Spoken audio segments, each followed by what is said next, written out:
Mahatma Gandhi, born Mohandas Karamchand Gandhi, entered the world on October 2, 1869, in the small princely state of Porbandar, located in present-day Gujarat, India. He was born into a Hindu Modh Bania family, with his father, Karamchand Gandhi, serving as the diwan, chief minister, of Porbandar, and his mother Putlibai, embodying devout religious principles and ascetic practices. Gandhi's childhood was marked by a profound respect for his parents and the values they imparted, including integrity, simplicity, and tolerance for differing beliefs. As a child, Gandhi was shy and introverted, often preferring solitude over the boisterous company of his peers. Despite his modest academic performance, he exhibited a remarkable sense of responsibility and moral awareness from a young age. Stories of his childhood reveal his internal struggles with honesty and courage, such as confessing a small theft to his father and resolving never to stray from truth again. These moments laid the groundwork for the moral compass that would guide him throughout his life. Gandhi's early years also introduced him to the complexities of Indian society, including its rigid caste system and social hierarchies, which he later sought to challenge. The cultural environment of Porbandar, a coastal town with a blend of Hindu, Muslim, and Jain influences, subtly shaped his understanding of religious coexistence. These formative experiences played a crucial role in shaping the young Gandhi's worldview and his nascent commitment to ethical living, values that would later define his philosophy of truth and nonviolence. Mahatma Gandhi's journey into education and youth was marked by a mix of ambition, cultural exploration, and personal transformation. In 1888, at the age of 19, Gandhi left India for England to study law at the Inner Temple, one of the 4 prestigious Inns of Court in London. The decision to study abroad was both a bold step and a controversial one, as it challenged the traditional expectations of his conservative family and community. Before departing, he made solemn promises to his mother, particularly regarding abstaining from meat, alcohol, and other perceived vices. In London, Gandhi encountered a vastly different world from the one he had known in Porbandar. Initially, struggling with homesickness and adapting to Western customs, he gradually found his footing. His vegetarianism, a promise rooted in his cultural upbringing, became a defining feature of his life abroad. This commitment led him to join the London Vegetarian Society, where he met individuals who influenced his thinking, including those with interests in social reform, ethics, and spirituality.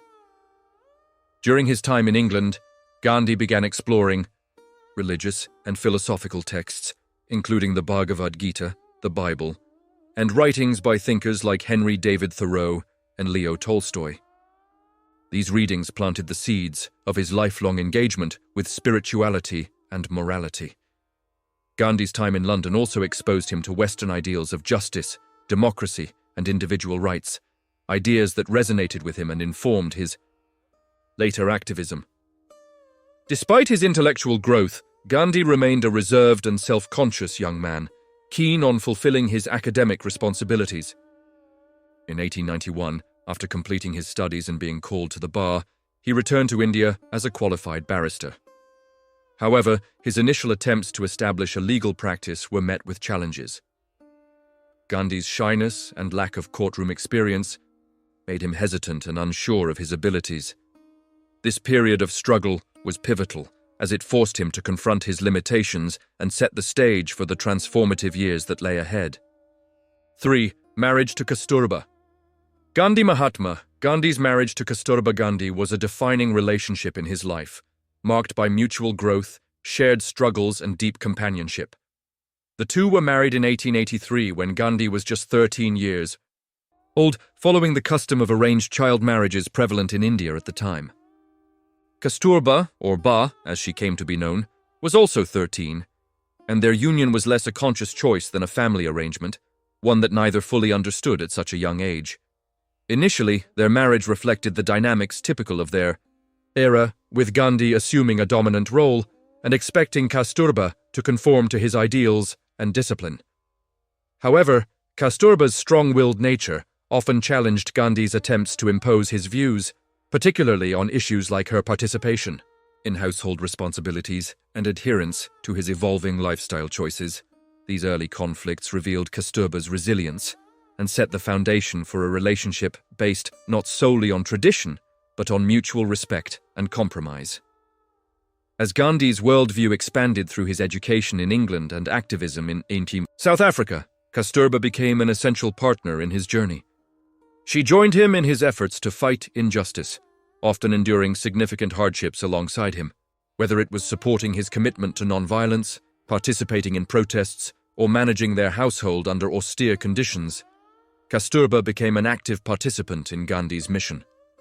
Despite her limited formal education, she demonstrated remarkable wisdom, patience, and strength, becoming a trusted confidant and moral anchor for Gandhi.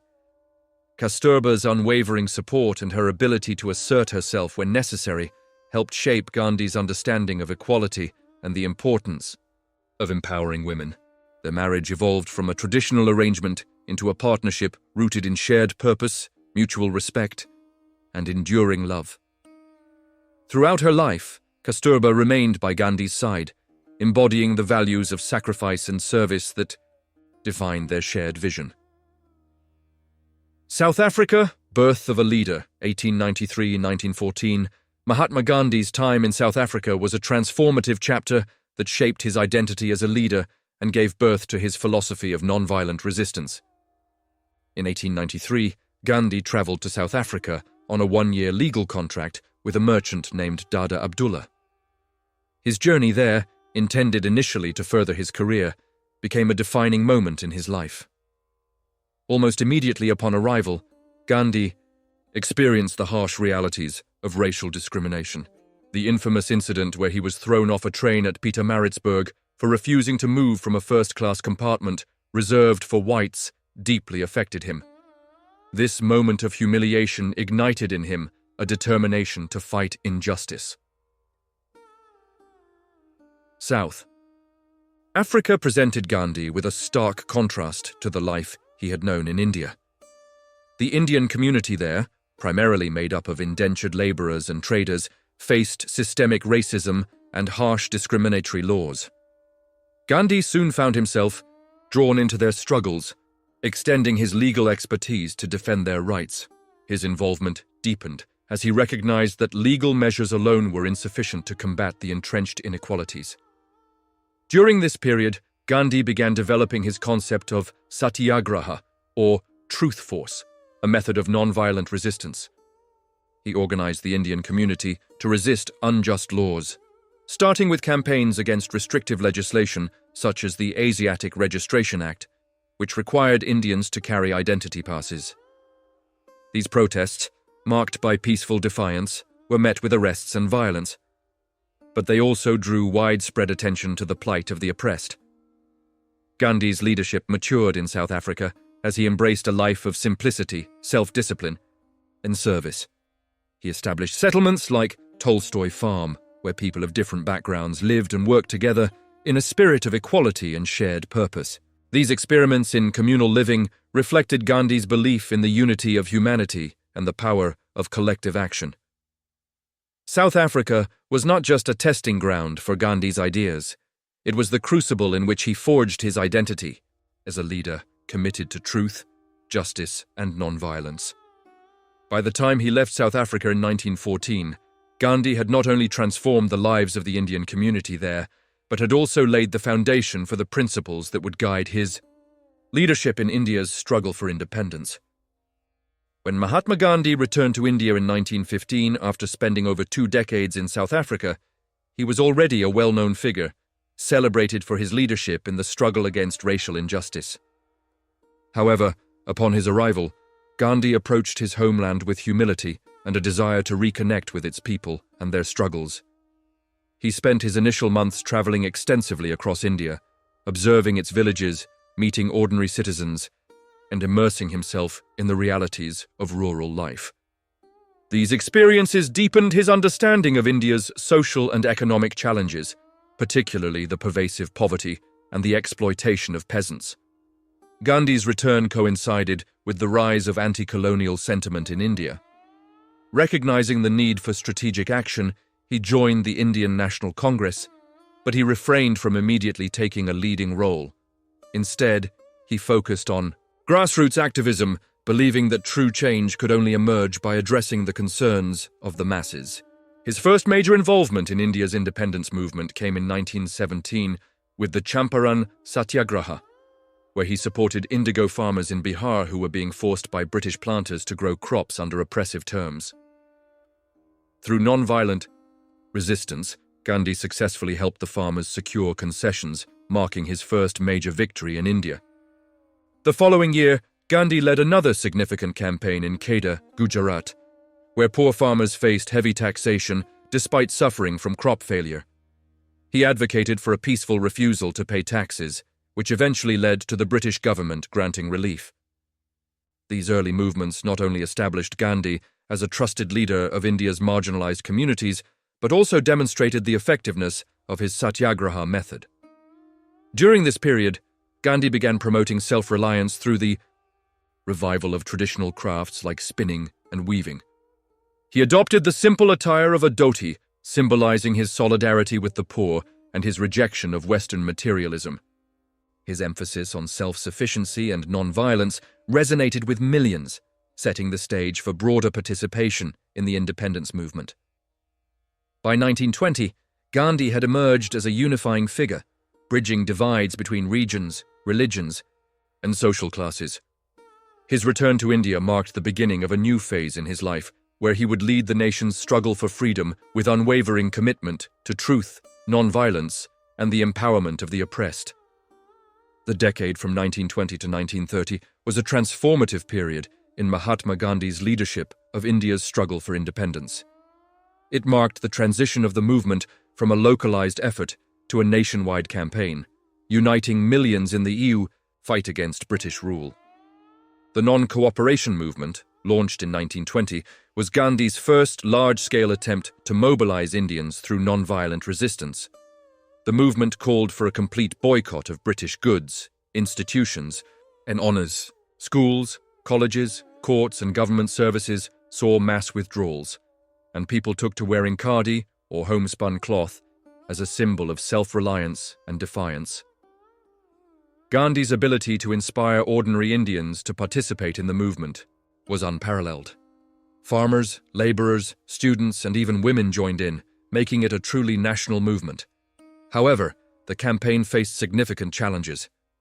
In 1922, following the violent Chauri Chaura incident, where protesters set a police station on fire, Gandhi called off the non-cooperation movement, reaffirming his commitment to non-violence. His decision faced criticism, but it underscored his steadfast principles. The following years saw Gandhi focusing on social reforms, including the upliftment of the untouchables, whom he called Harijans, children of God. He worked tirelessly to eradicate caste-based discrimination and advocated for unity among Hindus and Muslims.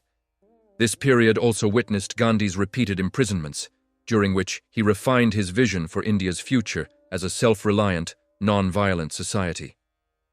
The civil disobedience movement began in 1930 with the iconic Salt March, a 240-mile journey from Sabarmati Ashram to Dandi, where Gandhi and his followers symbolically broke the British salt laws by producing their own salt. The act was simple yet powerful, igniting widespread defiance across the nation. Millions refused to pay taxes, boycotted British goods, and participated in peaceful protests, despite facing brutal repression from colonial authorities.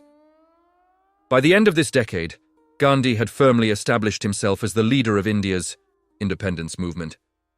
His philosophy of non-violence had not only united the country, but had also drawn global attention to the moral and political legitimacy of India's struggle for freedom. The period solidified Gandhi's role as the architect of a new path to liberation, one that relied not on violence, but on the POW. The early 1930s marked a critical phase in India's struggle for independence, with Mahatma Gandhi navigating the complexities of negotiations and international diplomacy. Following the widespread success of the civil disobedience movement, the British government sought to quell the unrest through repressive measures, leading to mass arrests and escalating tensions. Gandhi, along with thousands of his supporters, was imprisoned during this time. Despite these challenges, the movement had shaken the foundations of British rule and compelled the colonial authorities to seek dialogue with Gandhi.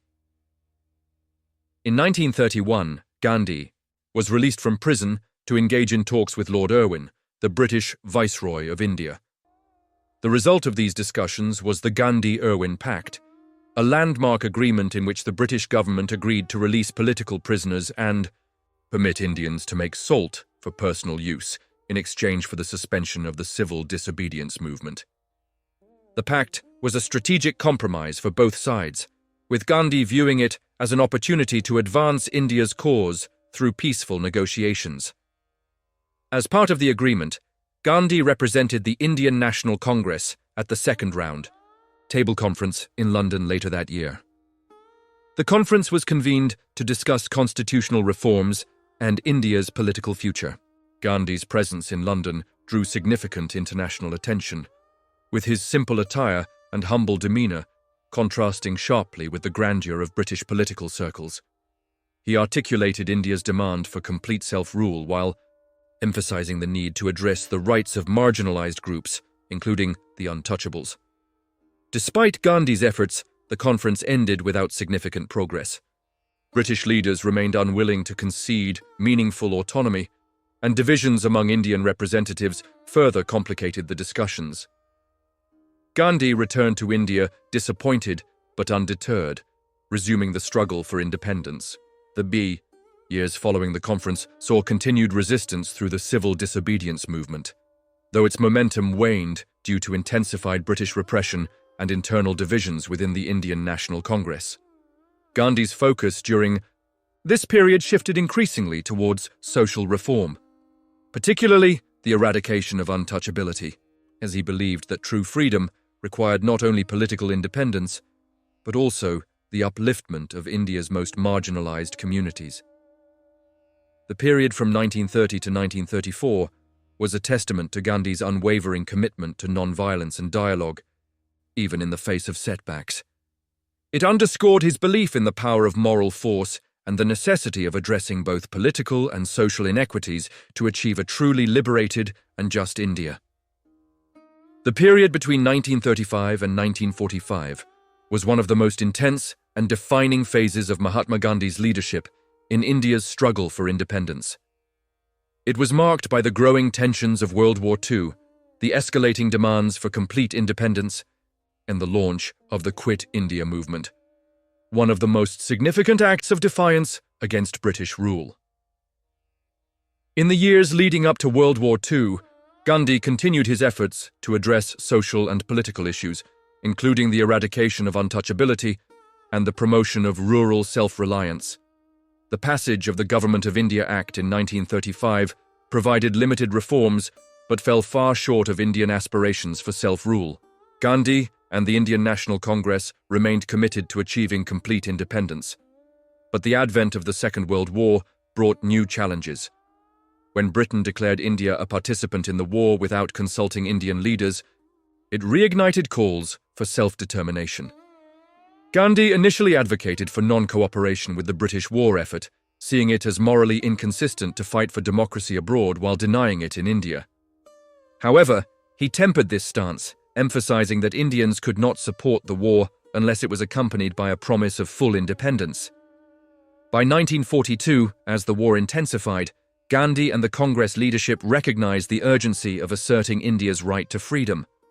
At the All India Congress Committee session in August 1942, Gandhi called for the British to quit India, launching the Quit India movement.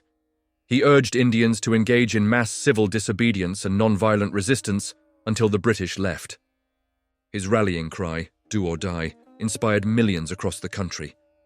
The British government responded with swift and harsh repression.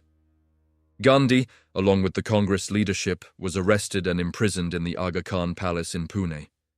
Despite the crackdown, the movement spread like wildfire, with people from all walks of life participating in strikes, protests, and acts of defiance. The British authorities used brutal measures to suppress the movement, including mass arrests, censorship, and violence. But the spirit of resistance remained unbroken. During this period, Gandhi faced personal losses and hardships. His wife, Kasturba Gandhi, passed away in 1944 while they were still in detention, a devastating blow to him. Despite his own declining health, Gandhi continued to advocate for non-violence and reconciliation, even as India was torn by communal tensions and the looming prospect of partition. By the end of World War II in 1945, Britain was significantly weakened, both economically and politically. The Quit India movement had not achieved immediate independence, but it had galvanized the nation and demonstrated the untenability of British rule in India. Gandhi's leadership during these years solidified his status as the moral and spiritual leader of the Indian independence movement, guiding the nation closer to the realization of its freedom. The final years of British rule in India were marked by both triumph and tragedy, as the country achieved independence, but at the cost of partition. From 1945 to 1947, Mahatma Gandhi played a pivotal role in navigating the challenges of this tumultuous period, striving to secure a united and peaceful India. In the aftermath of World War II, Britain's weakened position made it increasingly clear that it could no longer sustain its colonial hold over India. The Indian independence movement, now a powerful force, demanded immediate action. The newly elected Labour government in Britain began negotiating with Indian leaders, but the growing communal tensions between Hindus and Muslims complicated the path forward. The Muslim League, under Muhammad Ali Jinnah, insisted on the creation of a separate Muslim state, Pakistan, citing fears of marginalization in a Hindu-majority India. Gandhi, who had long advocated for Hindu-Muslim unity, was deeply opposed to the idea of partition. He believed that dividing the country along religious lines would lead to widespread suffering and undermine the spirit of unity that he had worked tirelessly to foster. Despite his efforts to bridge the divide, the demand for partition gained momentum, fueled by mutual distrust and escalating violence between communities. In 1946, widespread riots broke out in Calcutta, Noakhali, and other parts of the country, leaving thousands dead and deepening the communal divide. Gandhi traveled extensively to these conflict zones, often walking from village to village, appealing for peace and urging people to embrace nonviolence. His personal interventions brought temporary relief in some areas, but the scale of the unrest highlighted the deep fractures within Indian society. The final negotiations for independence culminated in the Mountbatten Plan of 1947, which proposed the partition of British India into two independent nations, India and Pakistan. While Congress leaders like Jawaharlal Nehru and Sardar Vallabhbhai Patel reluctantly accepted partition as the only viable solution to end communal violence, Gandhi was heartbroken. He viewed it as a failure of his lifelong mission for unity, but ultimately chose not to oppose the decision, fearing further bloodshed.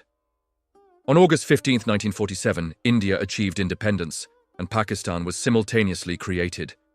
The moment of triumph was overshadowed by the horrors of partition, as millions of people were displaced and communal violence erupted on an unprecedented scale. Hindus, Muslims, and Sikhs became victims of brutal massacres, with over 1 million people losing their lives and many more enduring unspeakable suffering. Gandhi spent the final months of his life working tirelessly to heal the wounds of partition. In Delhi and other affected regions, he undertook fasts to promote communal harmony, urging people to renounce hatred and violence. His commitment to peace and reconciliation during these dark times remained unwavering, even as he faced criticism and alienation from sections of the population. The path to independence had been achieved, but the price of partition left an indelible mark on the history of the subcontinent. For Gandhi, it was a bittersweet victory, one that reaffirmed the necessity of his principles of non-violence and unity, even in the face of overwhelming challenges. The year 1948 marked the tragic and poignant conclusion to Mahatma Gandhi's life, but it also cemented his legacy as one of the most influential leaders in world history. After India gained independence in 1947, the country was in the throes of deep post-partition wounds, with communal violence continuing to ravage both India and Pakistan. in Gandhi's heartache over the division of the land he had devoted his life to uniting remained acute, and he dedicated his final months to fostering peace and healing among communities torn apart by hatred. In the wake of partition, Gandhi focused his efforts on promoting Hindu-Muslim unity, particularly in the riot-torn regions of Delhi and the surrounding areas. He took up fasts to press for an end to violence and sought to quell the animosity between religious groups. Despite his tireless work, his pleas for reconciliation were met with resistance from both sides. His appeals for peace, however, highlighted his belief that India's strength lay in its pluralism and its capacity for tolerance. Gandhi's moral authority remained powerful, but the wounds of partition and the challenge of creating a peaceful, cohesive nation were immense. Amidst this volatile climate, Gandhi continued his advocacy for a simple life, decrying materialism and promoting self-reliance. He remained committed to his vision of a just society where the upliftment of the marginalized, especially the untouchables, remained a key priority. Even in his last days, he worked on projects aimed at improving the condition of the poor and promoting communal harmony. On January 30th, 1948, as Gandhi was on his way to prayer, he was tragically assassinated in New Delhi by Nathuram Godse, a Hindu nationalist who opposed Gandhi's tolerance and pacifism. Gandhi's assassination shocked the nation and the world, but it underscored the very principles that had defined his life: his commitment to nonviolence and his resolve to face the harshest of realities with peace and dignity.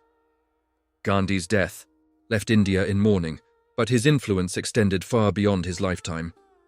His ideas and methods inspired civil rights movements across the globe, most notably in the United States, where leaders like Martin Luther King Jr. drew heavily from Gandhi's philosophy of nonviolent resistance. Gandhi's legacy also continued to shape the Indian state, as his principles of social justice, religious tolerance, and rural self-sufficiency remained foundational to the nation's ethos. In the years that followed, Gandhi became a global symbol of peace and resistance to oppression. His approach to life, his teachings on nonviolence, and his ability to inspire millions remain a beacon for activists and leaders worldwide. Although his physical presence was no longer with them, his spirit lived on in the ongoing struggles for justice, equality, and freedom, making his legacy both enduring and transformative.